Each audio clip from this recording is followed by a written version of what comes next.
Secretary చూసినావా? ఆకాశం తెల్ల చీర కట్టి పచ్చబొట్టు పెట్టి ఎట్లా మెరుస్తుందో, ఎంత కలగొడుతుందో చూడు. నేచర్ ఒక నాటకం సెక్రటరీ, అది ఆడుతా ఉంటది, మనం చూస్తా ఉండాలా. మహాప్రభు మీకు అట్లెట్లా కనిపిస్తాయి? నాకైతే తెల్ల మబ్బులు మండే సూర్యుడు అనిపిస్తుండు. ఆరే సెక్రటరీ, మనిషి అన్నక కూసంట కళాపసండ్ ఉండాలిరా, లేదంటే మనిషికి మంకికి తేడా ఏముంటదిరా. చెస్ నీ లెక్క కూసంతా కూడా కళాపసం లేనోని టిక్కిలో పడుకోబెట్టాలిరా. మహాప్రభు అంత పని చేద్ది సార్, ఊపిరాడక దస్సా. కలేంది కళాకారుడే వస్తుంది చూడు సారు.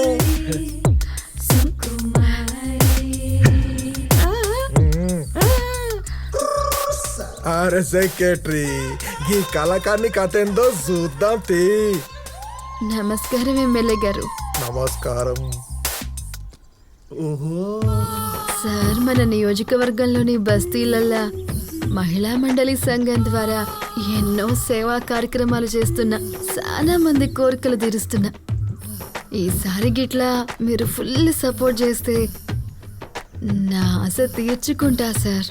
జడ్పీటీసీగా నిలబడతా. నన్ను బాగా గుర్తు పెట్టుకోండి. తెలుసు కదా సార్, నా పేరు సుకుమారి. ఇక నుండి మీరే నాకు దిక్కు. మీతోనే కలిసి రావాలి నాకు లక్కు. బాగుంది సుక్కు నీ లుక్కు. మీరోసారి మా ఇంటికొస్తే ఎక్కిస్తా కిక్కు. అప్పుడు మీకు ఎంత కావాలంటే అంత కుక్కు కుక్కు. నా ఫోన్ లో సుక్కు నంబర్ గట్టిగా నొక్కు, వెంటనే అయిపోలి సుక్కు కుక్కు. ఎంత జల్దీ వస్తే అంత జల్దీ మీ రాక కోసం ద్వారం తెరిచి కూకుంటా. ఎదురు చూస్తుంటాను.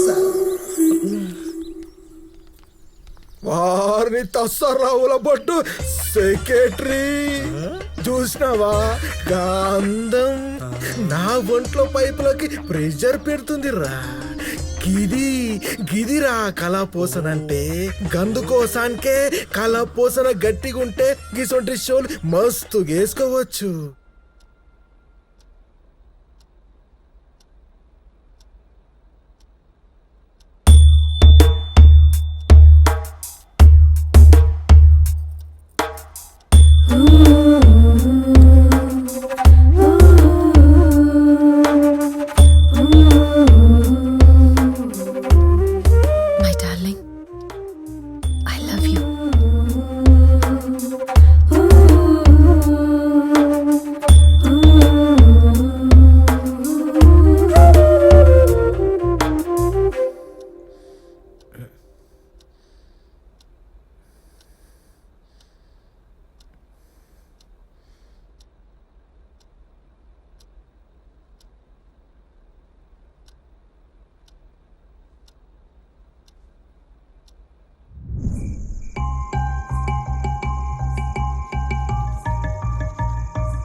అవురా, ఎందుకురా కదంటే అంత పిచ్చి? ఏముంది గంతలే దానిలో? 3 ఏళ్ళ సంది దంట పడుతున్నావు. పెళ్లి గట్ల చేసుకుంటావా ఏంది? లగ్గం కోసమైతే గిన్ని దినాలెందుకురా హౌలీ? మరి ఇది పెళ్లి మెటీరియల్ కాదురా, సపరేట్ యాంటిక్ పీస్. పక్కలోకి పనికొచ్చే బ్యూటిఫుల్ సెక్సీ ఫిగర్ రా. గంత దానికి గిన్ని రోజులు ఆగినావురా? అరే చెప్పినా కదరా అది సపరేట్ పీస్ అని. దాన్ని ఎప్పుడైతే చూసినో గప్పటి సంది దాన్ని ఎంజాయ్ చేయాలని ఫిక్స్ అయినా. దానికోసం మస్తు లెక్కలు ఇచ్చిన, కానీ వర్కౌట్ కాలే. గప్పుడే సమచైంది గది జరంత డిఫరెంట్ పీస్ అని. దాన్ని ఎంజాయ్ చేయడమే నా లైఫ్ అంబిషన్. గప్పుడే ఫిక్స్ అయినా. అరే లైఫ్లో ఎవరైనా మంచి కథలను కోరుకుంటారు, నువ్వేంద్రా ఆ కోరికతో ఉన్నావు? అరే గది పాల రాతి లెక్కరా. దాని చెక్కనికే గిన్ని దినాలు పట్టింది. అయినా ఏలావోరా నీ కోరిక తెరుకున్నది మాయమైంది. ఎక్కడికి పోయిందో ఎందుకు పోయిందో కూడా తెలియదు. Bad luck. అదే కదరా నా బాధ అంతా. ఇన్నాళ్ళ శ్రమంతా ఐస్ లెక్క కరిగిపోయింది. నిన్న కూడా ఫేరోల్ పట్ల అన్ని అనుకున్నట్టు సెట్ చేసిన, వస్తాను కూడా చా మిస్ అయింది. ఎప్పటికైనా దాన్ని ఎంజాయ్ చేస్తా, యాడున్నా పట్టుకుంటా. ఎక్కువై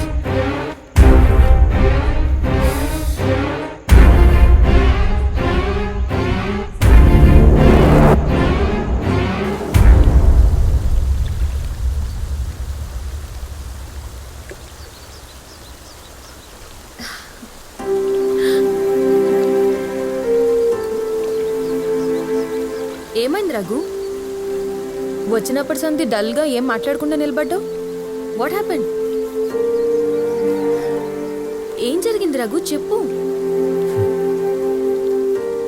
life is a beautiful journey అంటారు, కానీ నాకు మాత్రం బ్యూటీ మిస్ అయ్యి జర్నీ మాత్రం పోతుంది. చీకట్లు. ఎవరికైనా అనుకున్నది చెప్పడంలో డిలే చేయొద్దని అర్థమైంది. దానివల్ల ఎంత మిస్ అవుతున్నామో ఆ పెయిన్ని కంట్రోల్ చేసుడు చాలా కష్టం సంధ్య. క్లియర్గా చెప్పు రఘు, వాట్ హ్యాపెన్? నీకు నేను కనిపించేంత ఆనందంగా లేను సంధ్య. కనిపించే రఘు నటన, కనపడని రఘు నిజం. ఏంది? నేను నా లైఫ్లో 2 తప్పులు చేశాను. ఎంతగానో ప్రేమించిన నీకు నా ప్రేమ విషయం చెప్పకపోవడం, అమ్మ నాన్నల మాట విని పెళ్లి చేసుకోవడం. నేను అనుకున్న జీవితం నాకు దొరకలేదు. నేను అనుకున్న జీవితం నా లైఫ్లోకి వచ్చి నా జీవితాన్ని నాశనం చేసింది. అవును సంధ్య, నిజం. నువ్వంటే నాకు చెప్పలేని పిచ్చి ప్రేమ. అది చెప్దామనుకునే లోపు నువ్వు కాలేజ్ మానేసావు. నీకోసం చాలా ఎతికినా, ఇంతంత కూడా క్లూ దొరకలే.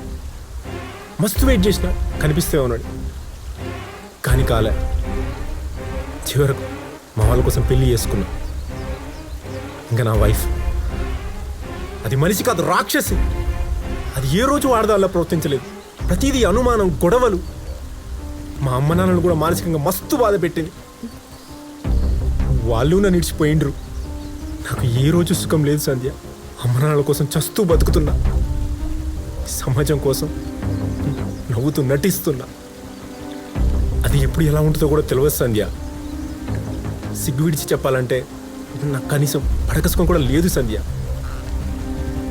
కనీసం ఈ మధ్య ఇలాగైనా ఉంటున్నానంటే కేవలం నీ వల్లే. నిన్ను చూడగానే నాలో చిన్న ఆనందం మొదలైంది. నిజంగా సంధ్య, నువ్వు కనపడకపోయింటే చచ్చిపోయేవాన్నేమో సంధ్య. డోంట్ క్రై రఘు, ప్లీజ్ ఊరుకో. It's okay. Because of you, I'm still alive. Cool Raghu. నమస్కారం ఎమ్మెల్యే గారు. నమస్కారం శ్రీనివాస్ గారు, ఎలా ఉన్నారు? నేను బాగున్నాను సార్, అంతా ఓకే. ఎంతవరకు వచ్చింది మీ ప్రాజెక్ట్ రిపోర్ట్? అది డిస్కస్ చేయడానికి మీ దగ్గరకు వచ్చాను సార్. ఇదిగోండి సార్, ఇది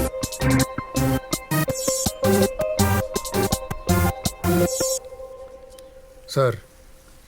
ఎలాగైనా ఈ ప్రాజెక్ట్ మీరే చూసుకోవాలి. ఈ ప్రాజెక్ట్తో మీ గ్రామానికి మంచి పేరు వస్తుంది. అంతేకాకుండా ఇక్కడున్న యువతకు ఉపాధి కల్పిస్తుంది. తప్పకుండా శ్రీనివాస్ గారు, మీరంతగా చెప్పాలా? నేనున్నా కదా. Thank you sir.